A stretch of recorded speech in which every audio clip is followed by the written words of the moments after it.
The international world of NASCAR stock car racing heads north to Canada for the second of 5 showdowns featuring NASCAR from around the world.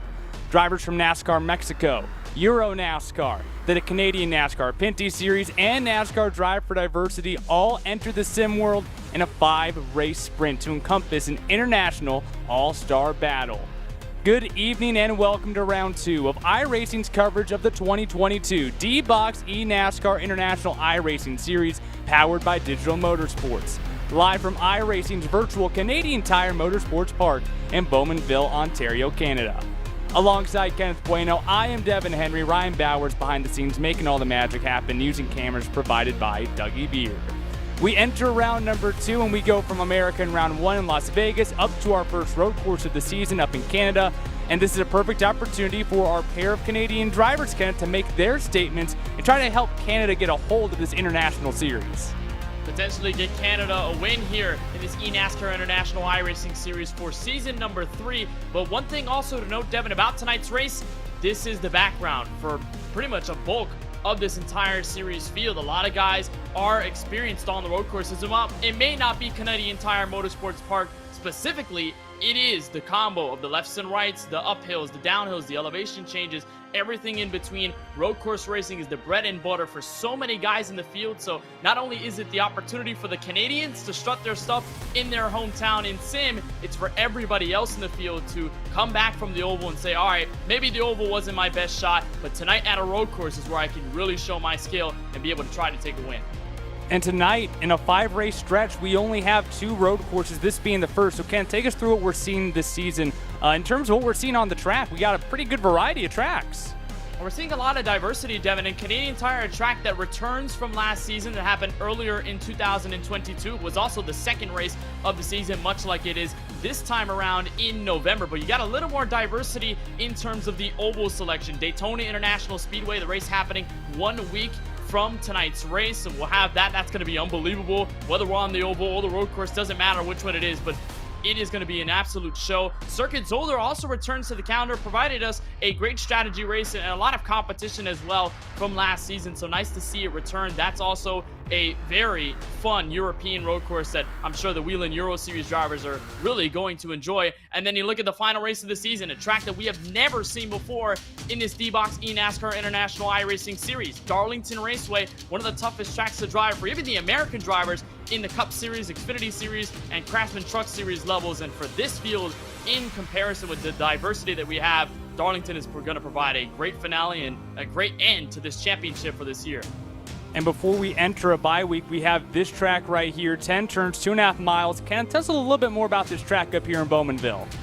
Well, this track, Canadian Tire Motorsports Park, has been around for a while. It actually hosted F1 races from 1967 to 1977, and a lot of series have ran at this track. It's pretty short, only 10 turns, only a couple of miles, only 2.459 miles in specific, but it is a lot of fun. There are a lot of elevation changes you have to work through, a lot of momentum-filled corners. You've got Moss Corner all the way at the very top of the hill, the Mario Andretti straightaways near the end of that last sector, so there is so much to look forward to. Many different types of corners. So it's going to provide for an interesting route around this Canadian Tire Motorsports Park for the field. It also did host NASCAR Craftsman Truck Series races for a couple of years. Unfortunately, they haven't returned since 2019, but those races were a spectacle to watch every time they came north of the border. So you can expect with the Xfinity Series cars we have on tap here tonight, this track surely should provide a good amount of strategy and also some great racing, challenging each and every driver behind the wheel.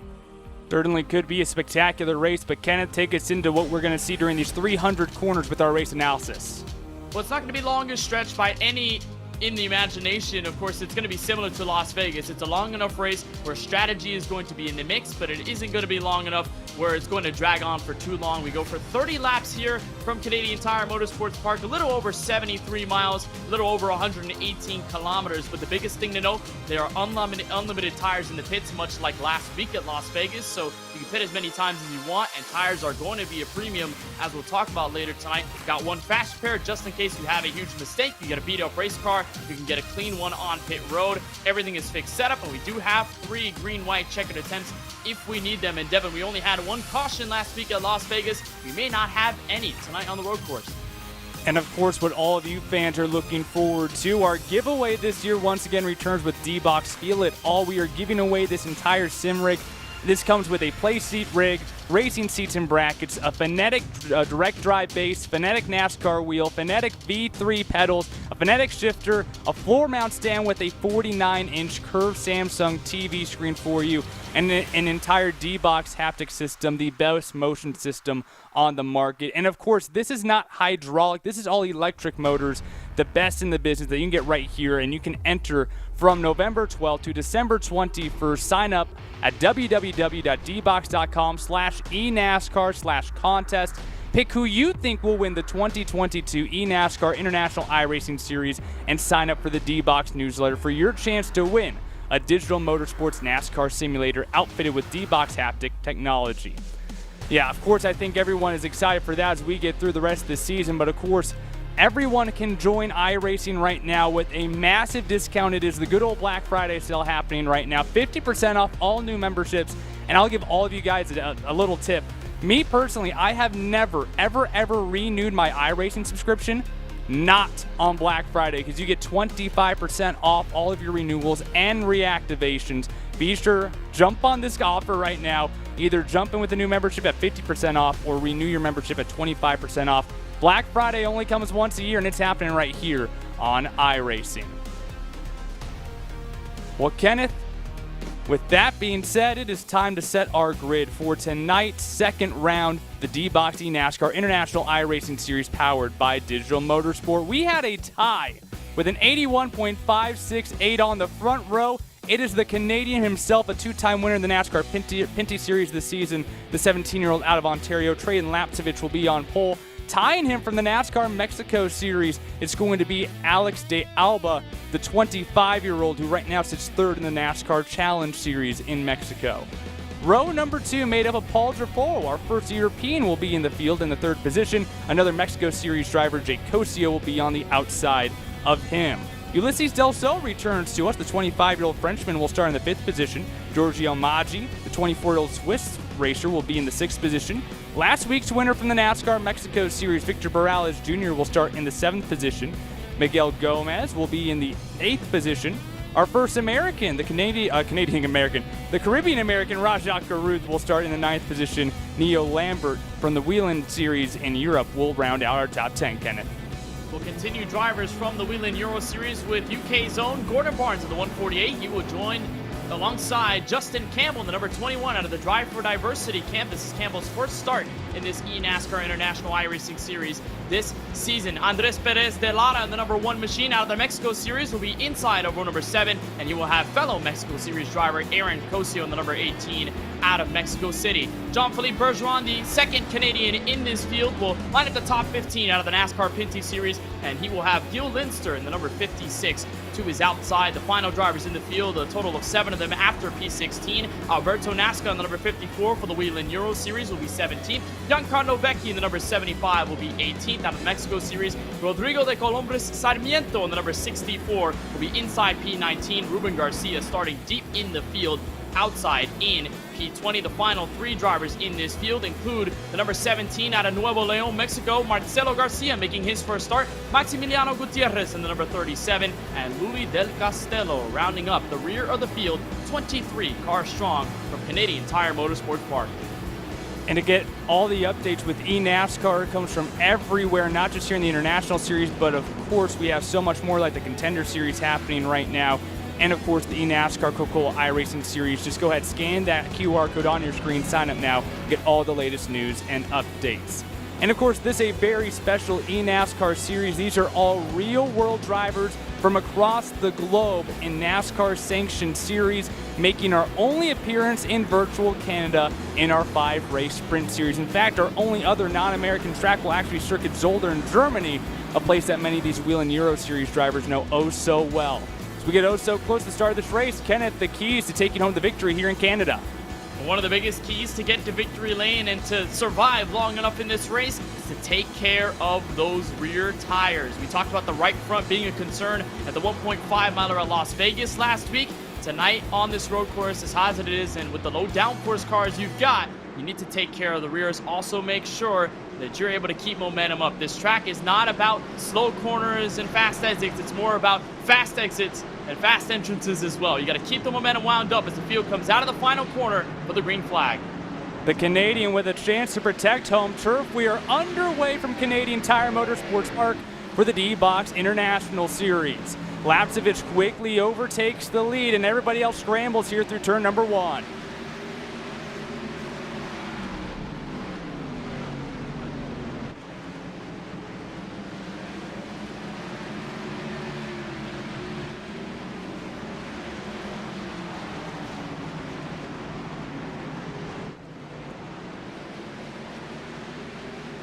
As we make our way through one of the very few straightaways on this track, everyone's settling out as we get into Moss for the first time of 30 laps. This is definitely going to be a sprint race. When they race at this track in the NASCAR Pinty Series, usually between 50 and 60 laps of racing, and tonight just 30 here inside the sim. Trey Lapcevich coming off of some very good finishes here this season at Canadian Tire Motorsports Park. A 6th place finish and a 5th place finish this year when they raced on May 22nd and on September 4th. And the third-generation driver coming off of a 2-win season, finally broke through in his second year in the Pinty Series and looking to continue that growth here in the sim world, but having to hold back a very hungry Alex de Alba. And how about Paul Giuffre getting it done in the 3rd position right now out of Europe? Yeah, very quickly, these guys have put it to the rear end of Lapcevich, although Lapcevich is able to hold on. And if you look at past history in this eNASCAR International iRacing Series, Trey Lapcevich finished 4th last time we were here at Canadian Tire Motorsports Park. Of course, could not topple Victor Barrales Jr., Tobias Downhauer, and the eventual winner, Alon Day. But Lapcevich here on the pole, and as you watch Giuffre make a huge dive underneath Alex de Alba for second, as Alex de Alba will slide into the grass and will keep it straight. And I believe will make no contact. He will stay green, of course, but he'll let a bunch of drivers by in the mix of it all and will drop to P8. Lapcevich looking to capture what will be, again, another top 5 effort, but looking for his first win in a long time here in this eNASCAR International iRacing Series. Has been since Phoenix, so we'll see exactly if Lapcevich can get it done, but the small little mistake, Giuffre going to the inside of Alex de Alba, forces him wide, and now he's in a huge mix with Gordon Barnes and company, and I think another car might have went off. In fact, we got a crash in Moss Corner. That was Barnes who was trailing behind Alex de Alba there, and it turns out becoming Andres Perez de Lara. He got the bulk of the issues there when they all stacked up, and he's falling all the way back to the 22nd position. Now, make it dead last now for the 17-year-old out of Mexico City. Right now, the Mexico Challenge points leader in Mexico. You watch the 148 trying to follow the 14 car, ends up sliding out of the groove, went into this corner a little bit too hot, and then you see him stack up behind him. They all try to follow him, and it just got worse and worse for the cars further back in the field, and a good job there by the 148 to knock into that tire barrier. And there was significant contact as Andres Perez de Lara came back out on the track into the apex. It was the 54, Alberto Nasca, the Turin Italian driver. Looked like he made contact right about there and got stacked up with the number 18 machine of Aaron Cosio. And as they all went by, it looks like the 54 struggles now with some front-end damage. It's going to hurt him a lot, and obviously going to hurt the one of Perez de Lara, who's going to drop to 22nd out of the 23 cars in the field with significant rear-end damage. So that is not the way, Devin. You want to start things off at lap number 3, especially in a part of the track like Moss Corner. It's so tight, it's so narrow that if you get into a crash, you're going to stack up so many drivers with you, and unfortunately, it happened to the one car. Taking a look at the Frenchman, Paul Giuffre, right now riding in that 2nd position, trying to hound that Canadian for the top spot in this race. This is a driver who runs in the Euro NASCAR 2 Series. So in Europe, it's kind of the equivalent of the American NASCAR Xfinity Series, not in that top tier of racing yet. But he was a rookie this year in Euro NASCAR 2, came home 9th in the point standings with 2 top 5s and 6 top 10s, and has raced in the Club Challenge for Speedhouse these past couple of seasons. And the 18-year-old continues to gain some experience up in Europe. And right now, again, taken to school and trying to learn a little bit from the Canadian on his home turf, as Lapcevich has led the first 3 laps. Giuffre really quick. The last time by, a 122 flat versus Lapcevich's 122.1. You have to imagine maybe that Giuffre could be using his tires early on in this run to try and get the best of Lapcevich and then keep that lead for the rest of the race. but maybe it's just because Lapsevich isn't really taking things all too crazy right now. He's looking to maintain a rhythm, and then we may even have a battle, Devin, building up for third. Jake Cosio, who finished third last week in race number 1 at Las Vegas Motor Speedway, he's in the exact same position right now. The 2019 Mexico Series Rookie of the Year driver, already looking pretty quick, but he's got a lot of guys behind him, including French driver Ulysse Delso. On board with Del Sol, taking a look at his cockpit inside the real world as he trails behind Cosio. Cosio, a 34-year-old who won Rookie of the Year in Mexico's Premier Series back in 2019, so he is no spring chicken, but he certainly does know how to get things done, though, as well as he tries to stay in front of Del Sol, who we saw quite a bit last year and this year, and the Frenchman who won the Euro NASCAR 2 Championship back in 2018 and continues to run there, finished 5th this year in the Wheel and Euro Series in the second-tier series. On board now with Jake Cosio, the Mexico Series driver, taking a look inside of his cockpit, and they are beginning to stack up behind him because Giorgio Maggi and Rajah Caruth not laying up at all either. Yeah, they're slowly catching up, and what they want to see is a battle between Cosio and Del Sol, especially for Maggi and Caruth, because they know how much time they can catch up, and as these guys fight each other, they're probably going to bleed off more time in that long run, because I mentioned taking care of those rear tires. That's going to be huge here at a track like Canadian Tire Motorsports Park with these cars. You don't have a lot of downforce, so by the time you're later in a run and that car starts to kick out sideways, you're then going to wonder, wow, I probably should have saved my tires a little better, because I probably would have some more throttle input in corner exit, a lot more grip. And so these guys want to see other guys in front of them battling for position, using up their equipment. Here's a look at Rajah Caruth, a nice look on the bottom right of his sim rig as he fights the car coming out of Moss Corner and has a nice run here on Giorgio Maggi. Can the Washington, D.C. native get it done? We'll see if he can, but he's going to be on the outside. The outskirts here, Devin, into the next corner, a right-hander. And Caruth really working that wheel. He will decide to relinquish this battle instead. Going to try to use that preferred entry at least to get that really good arc there. Caruth has gained so much experience this year, whether it be his full-time season in the ARCA Menard Series, finishing 3rd in points, or multiple starts in both the NASCAR Craftsman Truck Series as well as the NASCAR Xfinity Series here in 2022. The Georgia native has really become a lot better at road courses too. We've talked to him a couple of times and he discussed how he has gotten better at the road course racing and has really hoped to bring that into this international series. And right now with that 6th position, he is certainly showing off some of that extra education that he's had on the road courses. Yeah, it's definitely true. Rajah has been so fast and really showed it last week at Las Vegas Motor Speedway. Despite some of the trials that he had to face, got put in the outside wall, got some damage, made an unscheduled pit stop, and then via strategy rallied his way back to finish 2nd. While yes, it wasn't a race win by any stretch of the imagination, it's keeping him in that points fight. And you speak of the points fight, you look at your points leader, Victor Barrales Jr., not too far behind, who started 7th and currently still is in that same spot. And Barrales looking to close in on this quartet that has really decided to pack in here, all 3rd on back. Yeah, this group can certainly get extremely volatile as this race continues on because they have not spread out yet. And speaking of volatile, a points race through 5 races, that can be volatile as well. So Victor Barrales Jr. right now in the 7th position certainly would like to find a few more spots to maintain that points lead in what is such a short series.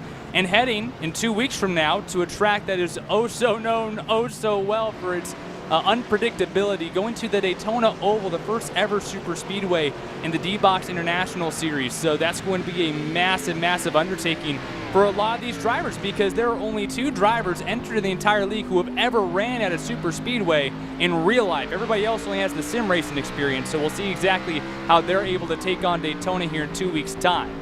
Meanwhile, looking on board here with the driver, the number 8 machine, the Swiss driver, Giorgio Maggi, someone who's been trying to get better and better in the NASCAR Euro Wheel and Series. 5th place in points this year, even picked up a pole on top of 6 top 5s in 2022. Yeah, Maggi having a great run so far, and I can tell that 8 machine and the 8 decal on the side of it kind of reminds me, I think it is, the Tyler Reddick 8 that he runs in real life in the NASCAR Cup Series. And Maggi right now doing the race proud so far as he continues to be behind Ulysse Delso, and Sandwich right there just got loose exiting Moss Corner, but he's going to keep the position. But you made a solid point there, Devin, about the difference in the schedule with having Daytona in the mix as well, that large super speedway where really anything can happen, and we touted even with the American drivers just how crazy those races can get. And so it makes me think for these Wheel and Euro Series drivers, for the Pinty Series drivers, even for some of the Mexico Series talent, that's why you may have to maximize these road course races and leverage them to your advantage. Gain a lot of points out of these two events, and then maybe get into Daytona with a little more security and be able to potentially not do the best in that race because you've got a little more of a safety net, as there's a beautiful battle developing inside the top 10. Jean-Philippe Bergeron, the other Canadian in tonight's race, working against Neil Lambert, who now gets passed by Justin Campbell in the 21. And Justin Campbell making his first appearance of the season, one of our NASCAR Drive for Diversity drivers at just a very young age of 16, still racing in Legends cars, started Bandolero Racing back in 2016. The 16-year-old out of Griffin, Georgia, trying to make his presence known here as he bolsters himself inside the top 10. Campbell doing a nice job. Look at that super late model. Look at the late model in the background, that poster. So I talked about it pre-race. A beautiful picture there on the sim rig for Campbell. But you're right, first time that he's here in this edition, season 3 of the D-Box International iRacing Series, presented by Digital Motorsports. Doing a good job inside the top 10 after starting back in P12. It's been a slow progression, but surely strategy might help the 21 later on as he tries to catch Jean-Philippe Bergeron. And here's a pass for the inside of the top 5. It looks like Raja Caruth was finally able to break free of Giorgio Maggi. And how about points leader Victor Barrales Jr. in the 39, the NASCAR Mexico Series driver out of San Luis Potosí, Mexico, looking in possibly into White's corner. Troubles for Ulysses Del So. He went off track and he is taking it onto pit road. He was running in that battle for the top 5, and that might deem the conclusion of his race. That'll be our second driver out of the event. Unfortunate, as he was driving just around that battle for 5th, Kenneth. And just a slight mistake. And one thing here about Canadian Tire Motorsports Park, there's not a lot of runoff. So you end up outside of the track, and then you're ending up in the grass, but it just looks like an improper shift there. You do have an H-pattern shifter with these Xfinity Series cars, and that can happen. You accidentally shifted into the wrong gear. The revs jump all the way, and they skyrocket, and then the engine just blows. So unfortunate for Ulysses Del So, who's building up a fantastic run, the French driver, and now we'll have to sit on the sidelines and wait for next week. Extremely unfortunate for them as we get our first taste of lap traffic. This is Gil Linster, who is ahead of Trey Lapsevich and Paul Jufro. So he'll likely get out of the way here momentarily as Lister, one of the drivers in the Euro Whelen Series and Euro NASCAR 2. And he's from Luxembourg, a very, very small country in Europe. It's a rural country surrounded by Belgium, France, and Germany. So he's probably excited to get to Circuit Zolder because we don't have any Germans currently racing. So he might be the closest to home. That's going to be a race that he is a little bit more familiar with than maybe some of the other drivers. But for now, he'll go a lap down here on lap 9 at Canadian Tire Motorsports Park. Where's Tobias Downhauer when you need it? We had Yes. had German representation last season. Unfortunate that Downhauer hasn't taken part in the series so far late in 2022. But Linster definitely one of the more unique drivers, being out of Luxembourg, and you don't see that often in racing, and especially in the NASCAR series by any stretch. So great to see Linster in this series, and it's unfortunate that he's gonna lap down P22. But again, this is only lap 10 of lap 30. There's still a lot of time, and a lot can still change. We saw what happened to Del So. It could easily happen to any one of these guys as you look on board with Trey Lapsevich, who continues to get hounded by Paul Jufro. And remember last season, Devin, the top 2 were all NASCAR Whelen Euro Series talent. Last time we were here, it's now Pinty Series. And then you look at Whelen Euro Series with Jufro, and then you look at NASCAR Mexico Series with Jake Cosio. So a little more diversity this time around, but Jufro is surely telling right now that he can easily keep up with Lapsevich, although we're only 10 laps in. And then behind Cosio in 4th, the Caribbean American of Raja Caruth, part of the NASCAR Drive for Diversity group. And that means that all 4 of our different groups of drivers from around the world make up the 4 different spots in the top 4. So you have every single group, whether it be in Canada and Europe and Mexico or our Drive for Diversity here in the United States. The 4 different groups take up the top 4 spots right now. And while we talk about our different groups, how about we spotlight one of our 2 Canadians in today's race, JP Bergeron, who right now is sitting in that 8th position, a driver who has done actually pretty well here in the real world. Back on May 22nd, got a 9th place finish here in a 57-lap event. And then on September 4th, just a few months ago, got another top 10, finishing 10th here at Canadian Tire Motorsports Park in a 51-lap race. It's been a very, very big year for the NASCAR Pinty's rookie. Got top 10 inside the point series, picking up 7 top 10s and an average finish of 12.5. And this is also someone who has competed in America as well. Back in 2021, competed in 3 ARCA races for David Gilliland Racing, and in those races got top 10s at all of them. 7th at Salem was his worst finish and then got 5th place at both Kansas and at Phoenix. So the young Canadian has certainly been making his name his rookie year here in Canada, and then also last year racing a little bit in America. The 24-year-old making his name here as well in the sim racing world, as he rides in that 8th position at his home track. And nice to see him here inside the top 10, and also his debut season in this D-Box eNASCAR International iRacing Series presented by Digital Motorsports. So a nice intro here for Jean-Philippe Bergeron as you look at Raja Caruth continue to move up to the field. He just got by Jake Cosio in the 51, so now he moves into 3rd, and now Giorgio Maggi under fire still from Victor Barrales, but looked underneath the 51. Barrales may try entering the penultimate corner. He might have the nose to the inside.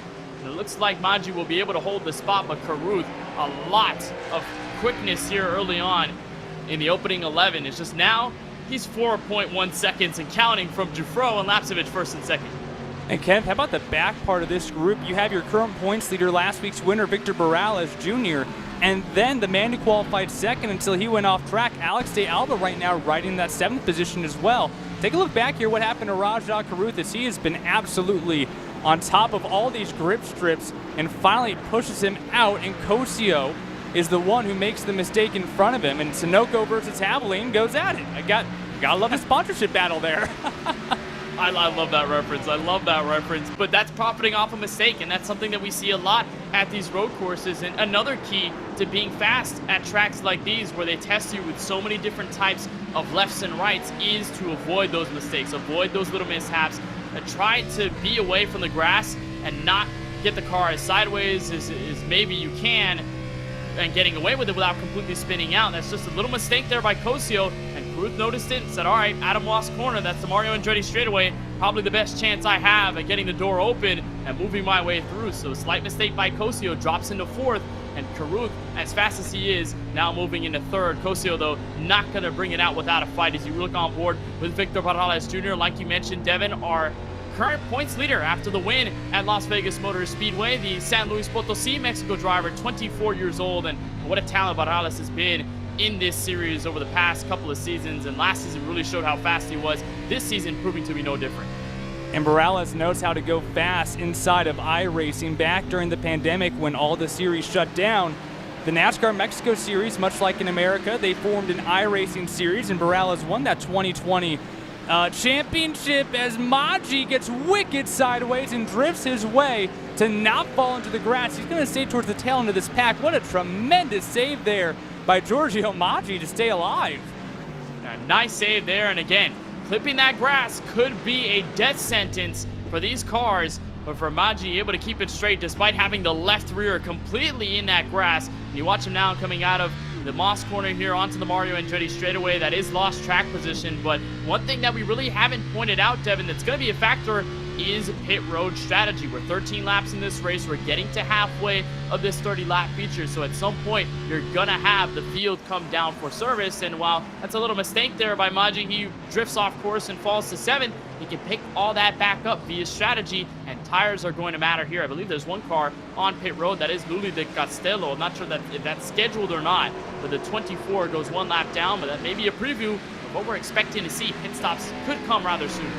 The pair of Mexico Series drivers, Cosio and Barrales, relentless on the rear bumper of Raja Caruth as these two continue to duel with the Caribbean-American driver in that number 13 Sunoco machine. They cannot gain any ground on who has been the absolute dominators of this race. Traden Lapsevich and Paul Jufro have now accumulated 5 seconds over Caruth and company here, so they most certainly have been the class of the field, and right now, whether it be Caruth up front, Barrales, Maggi, no one in this 4-sum, or really it's a 5-sum now, can get away. And really, you like this if you're Lapsevich and Jufro. If you're hearing that 3rd on back is really close together and they're all wasting their equipment trying to battle and get an advantage over each other, you're looking at more time to gain on them and more time of a buffer in a gap where if you come down pit road, maybe you can get out of pit road still with the race lead. Don't lose any track position, and that gap is only going to help you. So Jufro and Lapsevich can only continue to run their own race. They're going to love to hear that Caruth, Cosio, Barrales, Alex de Alba, Giorgio Maggi, all of these guys are battling in this group. and it's only making things better for them, making things worse for Caruth on back, because now it's 5.6 seconds. It may grow to 6 seconds before we officially get to halfway. Just a fantastic battle that we're seeing, and I know Kosio's been trying to break that 13, has not been able to do it just yet. But again, for Lapcevic and Dufresne, this is great news.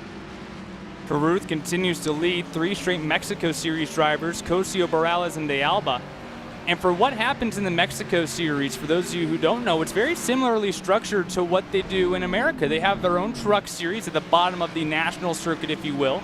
Then they have what is called the Challenge Series, and that is similar in stature to what the Americans have as the Xfinity Series, as Morales takes a shot at Cosio here. And then they have their Premier Series, that's just, as you know, the NASCAR Mexico Series. So very similar to what they have in America, 3 tiers of racing in Mexico. And for Cosio, Morales, they've all jumped around. Morales is a primarily Mexico Challenge Series driver with 29 career top 10s in that series, and right now he ranks 8th in the points series. For all the Mexico Series drivers in this international series, they are still in the midst of their actual career series. There's still 2 races to go in all 3 of the Mexico Series seasons. They got a race at Monterrey on the 27th of November, then they race at Puebla on December 11th, so they still have a lot of real-world racing to go. They're in the midst of their championship battle right now.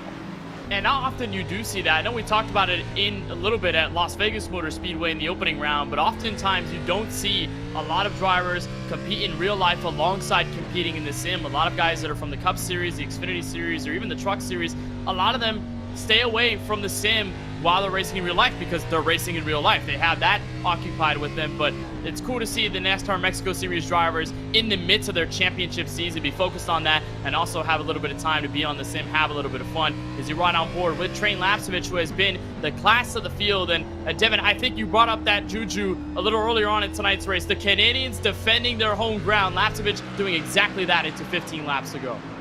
Absolutely. At the halfway point, Traden Lapcevic continues to lead the way here in the D-Box eNASCAR International iRacing Series powered by Digital Motorsports. And let's spotlight our other Canadian driver who, yes, is currently in the lead, the 3rd-generation Canadian driver of Traden Lapcevic.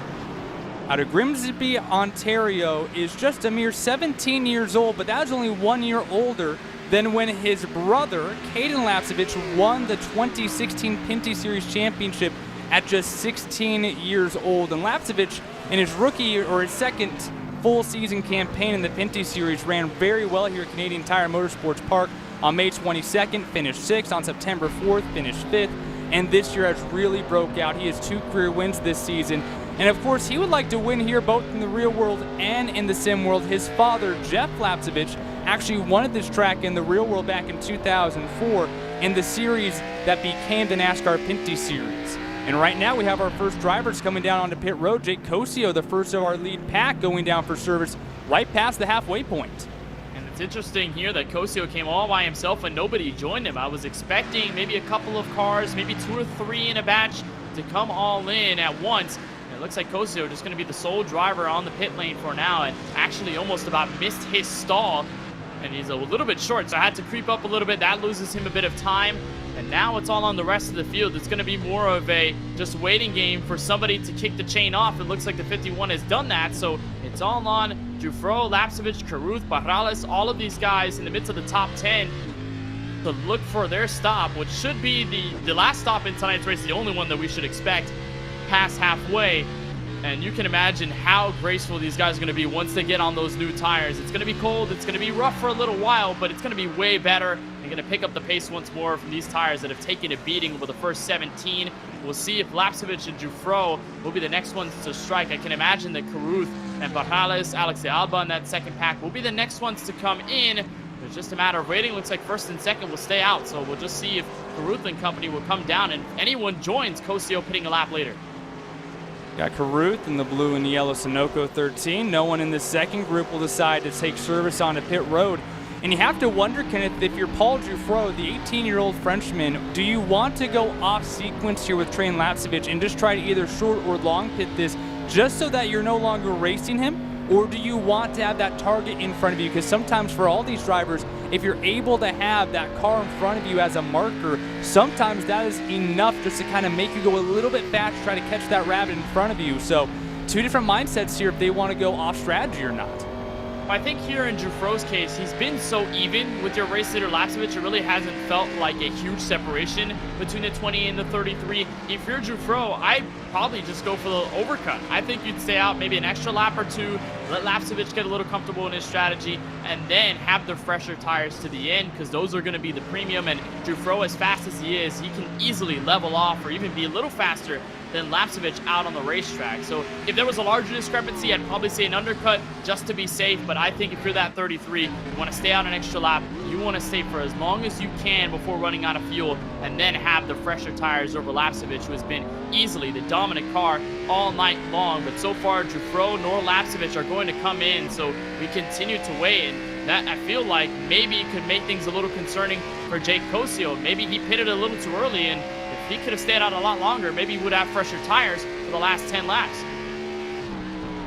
Cosio right now running in that 14th position, looking off at the deck lid of Campbell. He's trying to hold back a trio of Whelen Euro Series drivers, Neo Lambert, Alberto Nasca, and Gordon Barnes, all hunting him down. And one reason why I love the real-world racing atmosphere that we have here in the D-Box International Series is the fact that you look at someone like Gordon Barnes, a 49-year-old British driver. He is a back-to-back Euro Series Club Challenge champion. That is a point series within the Euro Series points. He actually defeated Neo Lambert in that points championship by one mere point, and right now they run in that group 9th and 11th right now. Barnes here in the 148, and Lambert just ahead, 2 cars ahead in the 40 machine. So you get to take that real-world action that those two battled this year, fighting for a championship, and now here they are right here in Canada fighting for it in the virtual world, as you see Barnes' trophy and champagne collection behind him with the sim rig.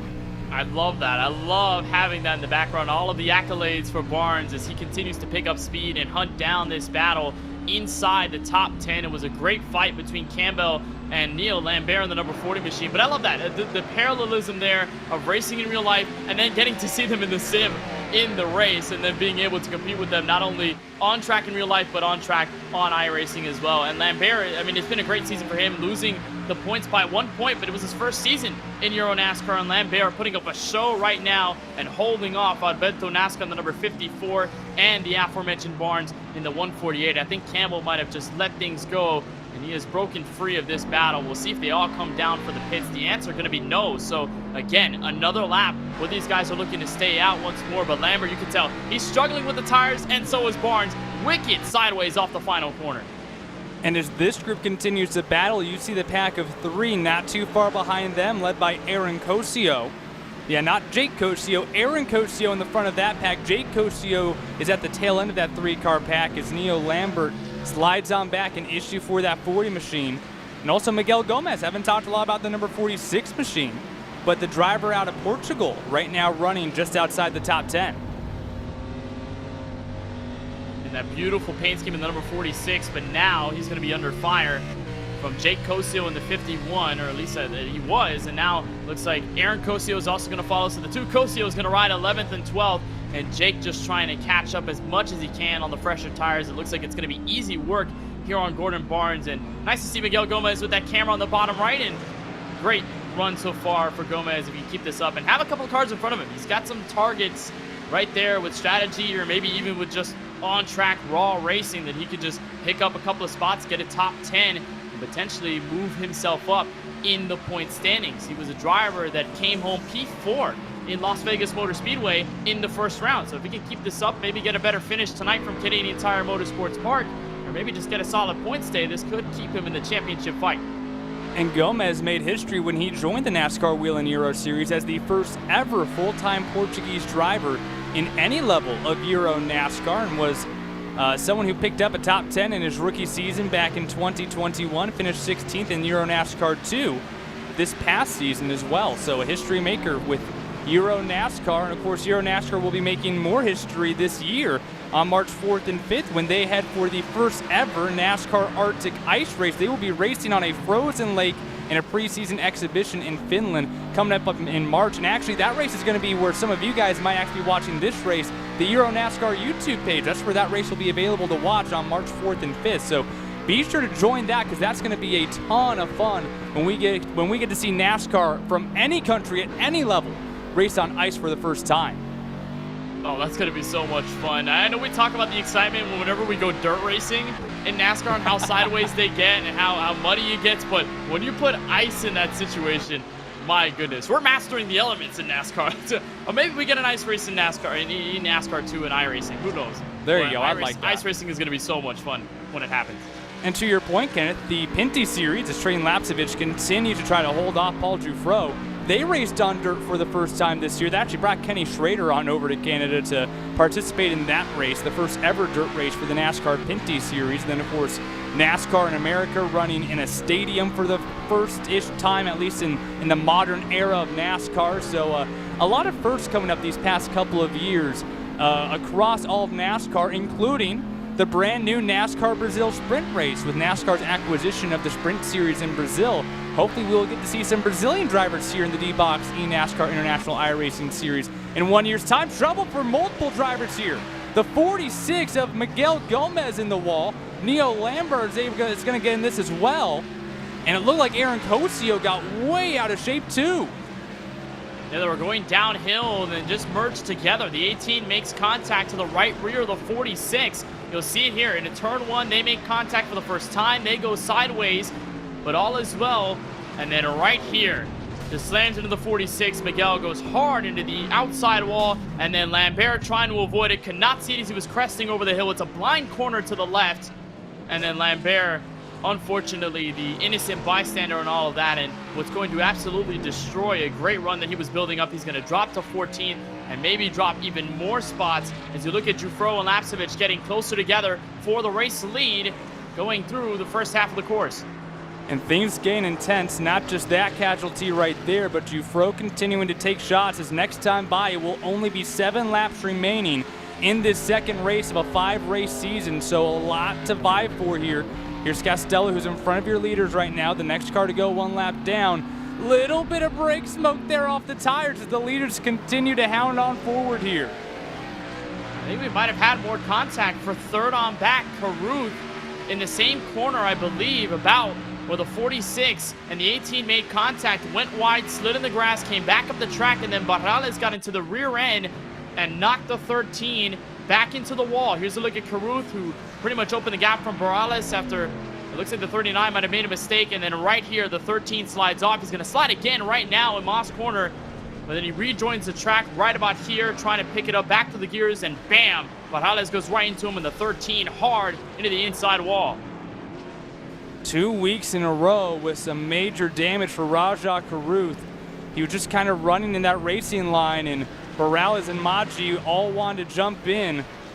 And you see there the 13 car just still kind of in that racing groove and not ready for that. Barrales just wanted to stay in that preferred lane, and that ends up being what might be the end of Caruth's race. He did suffer significant damage, but still sits in that 6th position on board. And you see just the most minor of contact. Barrales in that fight with Giorgio Maggi didn't want to give up any time at all, and unfortunately becomes a major difference maker for Rajah Caruth. And that's going to hurt him in the points fight as well going into Daytona. We're into the final 7 laps. Caruth has plummeted through the grid by just a little bit, and that's he's going to be P6. But you look at Barrales, who's the points leader. There's a 5-point gap coming out of Las Vegas. He may finish 3rd by the time this is all said and done.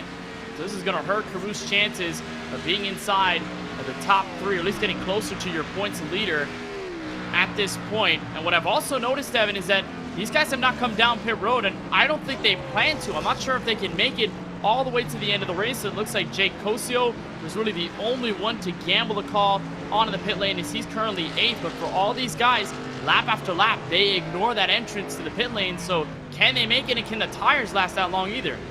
Yeah, 30 laps on 1 full tank of fuel seems like an incredible feat here at Canadian Tire Motorsports Park. In particular, Kenneth, at the pure pace that Lapcevich and Jufro are running at right now, they are no holds bars. They're pressuring one another. They have more than a 13-second lead over 3rd place Victor Barrales. And these guys look like they have no intentions of having to come down pit road and fuel up this car, which I would be astounded by at the pace that they've been recording.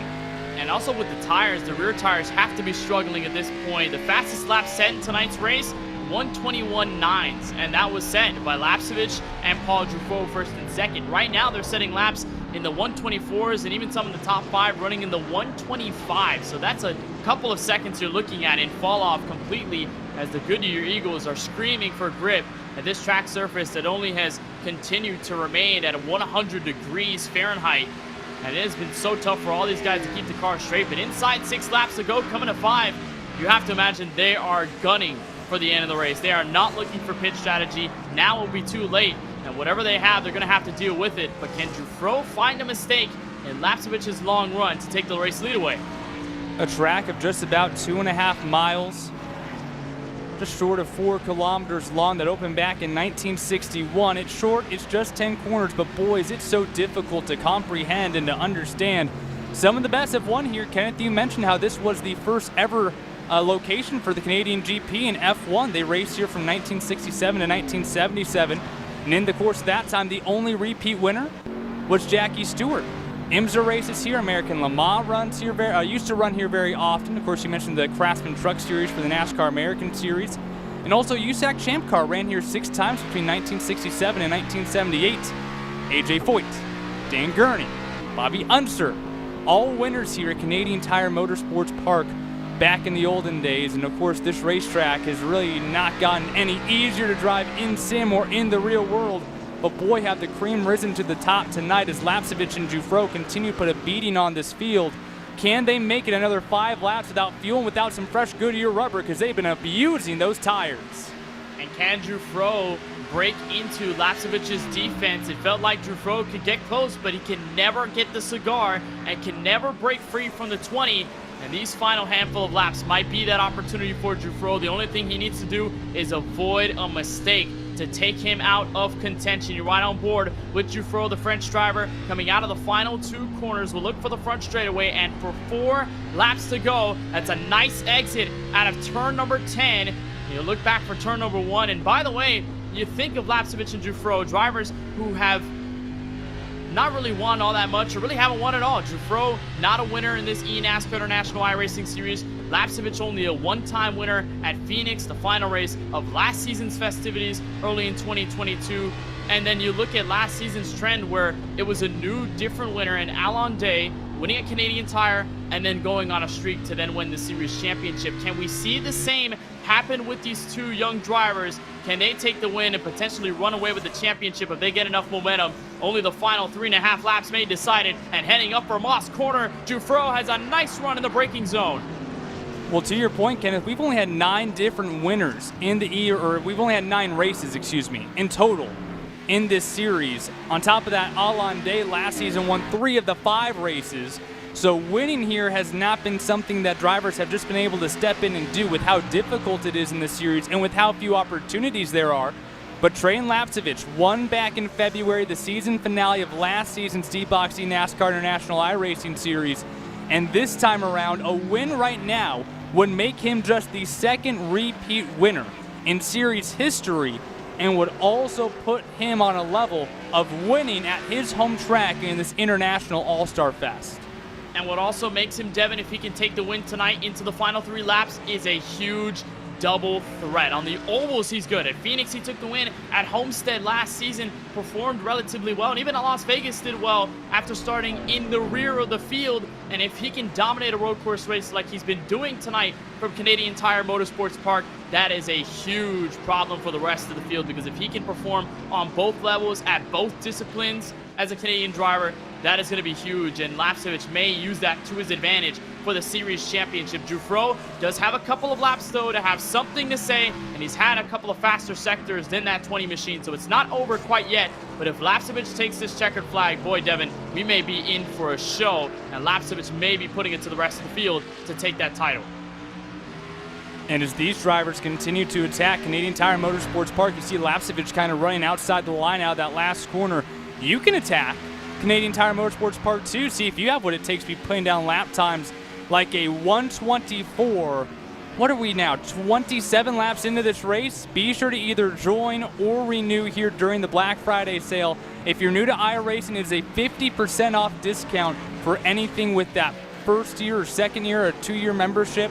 or what I always do this time of year, it's time for my renewal, because 25% off a 1 or 2 year plan is absolutely spectacular deal for iRacing. So right now, take advantage of that Black Friday sale opportunity.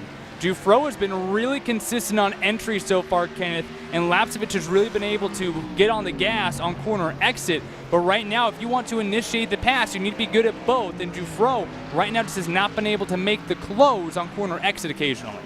Yeah, but that last lap, it looks promising. 124.169 compared to Lapcevich's 124.3. Almost a full 2/10 of a second difference between first and second. So Dufresne is there. He's fast, but one thing is getting close to a driver on their rear end. Another thing is getting around them and officially completing that pass. Moss Corner has been one of the better parts of the track for Dufresne. He's going to close in the gap again, but here's a nice battle developing for third. Here at Devon, Victor Barrales looking to hold on to the points lead after this race in race number 2. And Giorgio Maggi looking to take away his first podium of the season. Yeah, the spot for the final step on the podium before we go to that white flag in the battle between Lapcevich and Dufresne. These two have ran a great race tonight. Rajah Caruth, it looked like his race might have been over. He's now currently in the 7th position, and our other Canadian, JP Bergeron, riding in the 8th spot. Also, a great race for Gordon Barnes. He just overtook Alberto Nasca for the 9th position overall here. So a good run for the driver from the 148 car as they continue to battle for 10th. Trey Lapcevich, Paul Dufresne, 2.5 more miles to decide who's going to take the win here at Canadian Tire Motorsports Park. Dufresne has been there all race long, but he has not been able to contest Trey Lapcevich.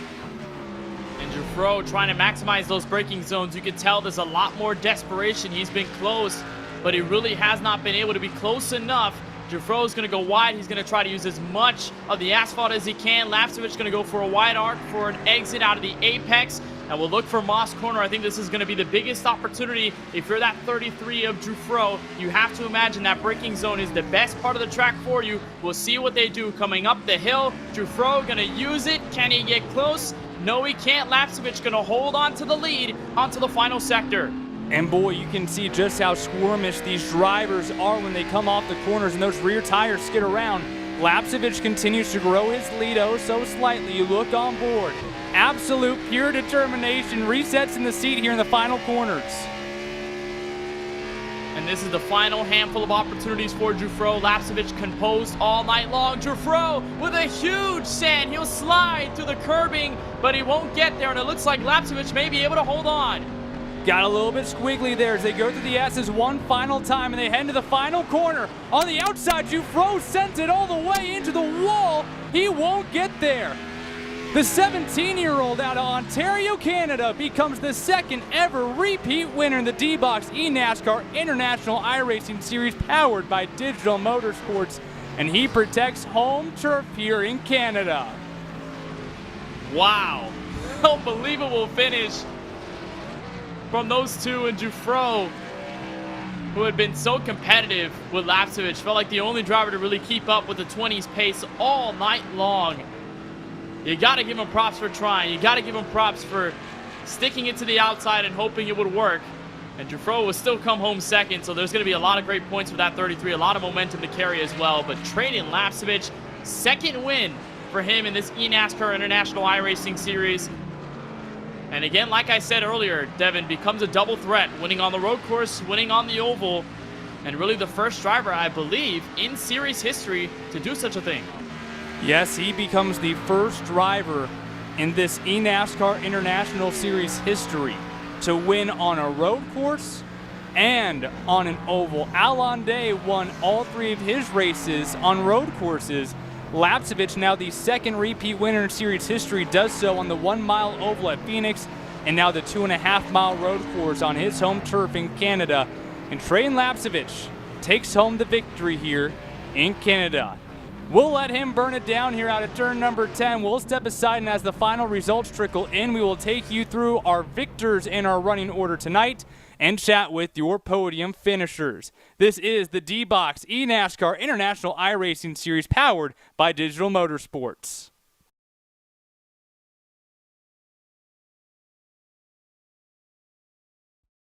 Racing isn't easy, but experiencing it is. iRacing puts you in the driver's seat with the industry's leading sim racing game. Drive on laser scan replicas of the greatest racing circuits from around the world. Go head-to-head against other drivers chosen by skill-based matchmaking to ensure competitive racing at every level. Compete across all your favorite series. In officially licensed cars, engineered to deliver the most accurate driving experience possible.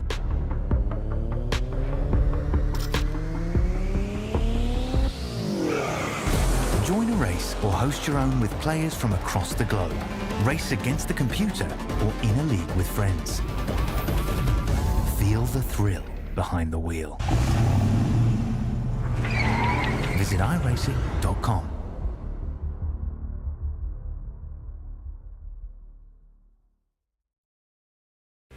That's probably the first time that I've forgotten that I was on a simulator, and that was amazing. It's so cool and so realistic and gives you the ultimate feel and the most realistic feel.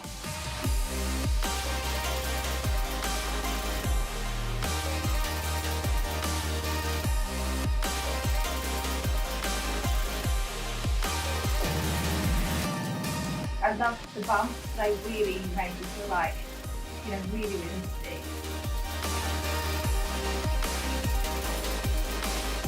This is engaging all of your senses.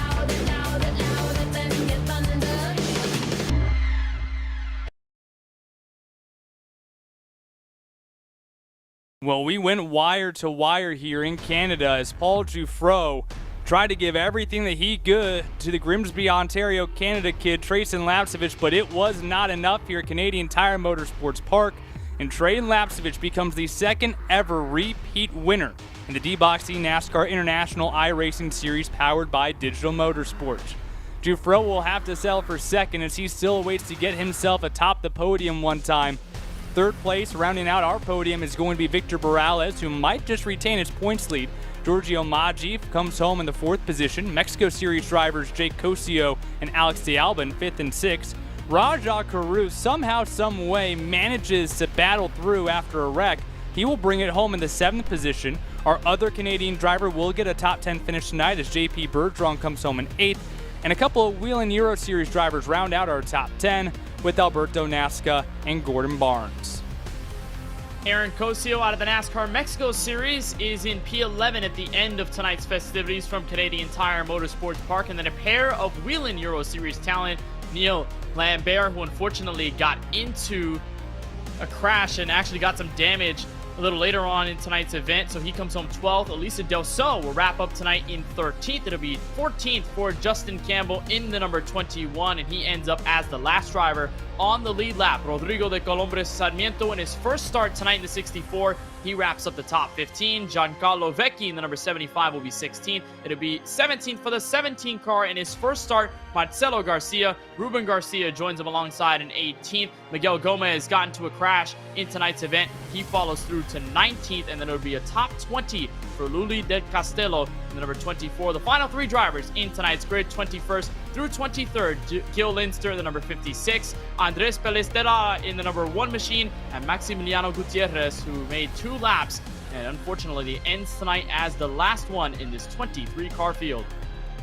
He was the Pinty Series Rookie of the Year 1 season ago with 4 poles, 5 top 5s, and 7 top 10s, finished 5th in points, and finally broke through this year in the Pinty Series to take home 2 victories and an 8th place average finish, and now he joins Alain Day as the only repeat winners in series history. Let's talk with your winner, Trayson Lapcevich, who goes flag to flag to defend his home country of Canada to take home the victory. And Trayson, you had Paul on your rear bumper the entirety of those 30 laps. What did it take to keep him behind you in the closing portion of that race with those tires basically on threads, it looked like? Yeah, I mean, first, hats off to Paul there. Great racing with him. Like you said, it was basically a game of cat and mouse. I knew coming into the race that the one with the most rear tire left at the end was going to be the winner, and so that's kind of what I did. I paid attention to my interval between me and Paul, and I just kind of tried to maintain it.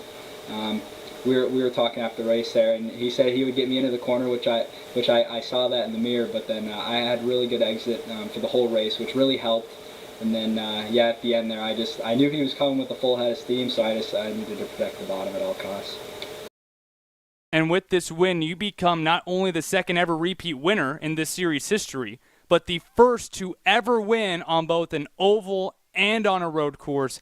We don't get a lot of opportunities to win in this series, and you have so many drivers from so many disciplines. What does it take in this series to go out and be competitive here at a road course like in your home country, and then also be able to get it done on the ovals as well? Yeah, I mean, hats off to the D-Box and Digital Motorsports guys, everyone at NASCAR for putting this series on. It's really cool getting to race against a lot of new drivers across NASCAR all across the world. Yeah, I mean, obviously ovals is what I grew up on. I'm an oval driver. I kind of started to come to the road courses once I got into the Pinty series. Last year was my first road course in real life, and then just gaining experience in the real world, and I think that kind of translated over into iRacing. Yeah, I mean, we're always learning, and I think this international series has given me a lot of great opportunities to increase my skill on road courses, and I think it's starting to pay off a little. Your father has won here in the real world. I know that you'd rather get a win in the real world than the sim world, but with only 2 Canadians in this series, what does it mean to bring home the checkered flag at your home country, Canada, in the virtual world in a series like this? It's awesome. You got to defend the home turf, and like you said, my dad always did good here in real life. This track means a lot to our family ever since it was Mossport. So coming here in real life, coming here in the sim, and being able to win, it's always great. The third-generation driver will now move into second place in the points with 3 races remaining. Trading, congratulations on the win. Best of luck the rest of the season. Thanks, guys, and just also a huge shout out to FBM, Quick, RGC Sports for all their support both in the real world and in the sim. Trajan Lapcevich, the 2021 NASCAR Pinty Series Rookie of the Year, and the winner here at Canadian Tire Motorsports Park for the D-Box NASCAR International iRacing Series powered by Digital Motorsports. Boy, second place had his work cut out for him. Paul Jufro from Euro NASCAR 2 brings it home in second. He's caught up with Kenneth Bueno. We go from 17-year-old Trajan Lapcevich to 18-year-old Paul Jufro, the French driver. And Paul, you put up an unbelievable finish there with Trajan Lapcevich. And I know that you were really, apart from Lapcevich, the quickest driver in this race. You were able to keep yourself with that 20. What went behind the blistering speed here from Canadian Tire Motorsports Park? Just give us your thoughts on that finish coming to the final corner. Yeah, I mean, I didn't know he will close the door because for me it was impossible for me to attack there. So I tried him to do that. And I saw him that he will close the door. And I take the outside and I was locking the tire at the left. So I put a lot of wheel and then the tire, was rolling and I take the grip. So that's why I touch his door. That's a mess because I think that the outside could be possible if I didn't touch them. Well, like Lapcevich, you were very good on those rear tires, and that's a huge point from this track and this race specifically because none of you guys came down pit road at all, not even glancing at it by the time you were coming out of the final corner each and every time. So how was that to manage your discipline with these tires and this low downforce car to make sure you can be as fast as you were, most notably in that last stint? Yeah, I think that the answer is the practice. I've made like 200 laps, I think, so it's just the practice. Just you don't want to make drift for nothing. And yeah, I was happy because I was so fast on the last corner and the first corner. And Triton was huge at the exit of the hairpin, so that's why we were doing like I was closing the gap, and then he was, I don't have the English word, sorry, but that this was all the race that. And the thing that is huge is that he didn't put any mistake on his stint. So yeah, it was a crazy race. Crazy race, but a great finish for you. You end up second, and now you head into the third race of the season with a good boost in points and possibly a lot of momentum. What are your thoughts about Daytona for race number 3? Yeah, I don't know. I just want to take fun, and yeah, of course I want to win, but on oval racing we have so much to learn, the European guys. So yeah, I just want to learn and to be there where where it's where it's possible to put the points. So I don't want to make stupid mistakes. I want to be there at the end of the championship. So I will not do anything stupid. Well, you were there at the end of this one, and you put up an outstanding race all the way to the very last lap in that very last corner. Paul, on behalf of our broadcast team, want to send you a congratulations on the P2 here from Canadian Tire Motorsports Park, and wishing you the best of luck for the rest of the season and Daytona in a couple of days' time. Okay, thank you. Thank you for you too. So that is Paul Jouffreau, the French driver out of the Whelen Euro Series, taking home second place in fantastic fashion. And Devin, it looks like you're caught up with what may be still our points leader in this D-Box eNASCAR International iRacing Series presented by Digital Motorsports, Victor Barrales. That's right. Barrales will retain the points lead here after Canadian Tire Motorsports Park with a 3-point advantage over Train Lapsevich. But Victor, you started this race in 7th. So many drivers got caught up in incidents, but you were able to keep this car in 3rd. What did it take to stay consistent over these 30 laps? Yes, it was very difficult because, as you said, I qualified 7, not ideal, and it was very difficult to pass. So at the start, I was just kind of trying to save my rears in order to later in the race attack. But it was just very difficult to overtake. Actually, I would say that most of our overtakes were mistakes from the other drivers rather than overtakes. And unfortunately, in the last laps, I had a contact with Raya, which I'm sorry, and I didn't have anywhere else to go. So I'm sorry we made contact. But yeah, I mean, happy with 3rd. Not happy that we had a lot of contacts, but yeah, it's good to keep the lead into Daytona. So we'll keep working. So moving forward, we go to Daytona International Speedway, the oval, the big 2.5-mile monster that it is, in just under 2 weeks' times. Only 2 drivers in the series have ever ran there in the real world. The rest of you guys have only ran there in the sim world. What are your thoughts racing this group at Daytona? So we have to be. I have to be very smart because you know, here in iRacing and also in the real world in Daytona, it's very unpredictable. I mean, basically anyone can win if you work well with the drafts, with the lines, and avoid contact. So that will be the plan, to avoid contact, to try to be smart when to make a move and keep adding points to lead. And obviously, the goal is to one day race there in the real life. So it's good to have this series with drivers that have raced there already and some others that may have raced there soon. So yeah, happy to be here. You retain the championship points lead moving into our final 3 races: Daytona, Circuit Zolder, and Darlington. 3 very different racetracks. What is it going to take to retain that points lead through the next 3 races?